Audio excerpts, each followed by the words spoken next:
இதை எடுத்துட்டு இந்த அருவாமனையில் இருக்கிறதையும் சேர்த்து இப்படி எடுத்தோம்னா வந்துடும். இப்படிதான் அறிய தெரியாதவங்க இப்படி பார்த்துக்குவாங்க. ஓகே,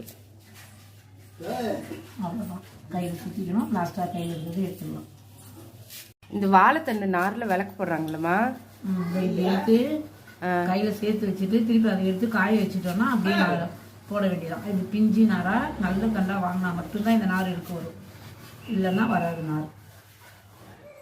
அவ்வளோதான். இந்த கையில் இருக்கிறத எடுத்துடணும். நல்லா நிறைய சேர்ந்து எடுத்தோம்னா இது விளக்கு போடுறது தான். ஓ அப்படியே இது அப்படியே திரியா யூஸ் பண்ணிக்கணும். நிறைய சேர்த்து வச்சு கையில்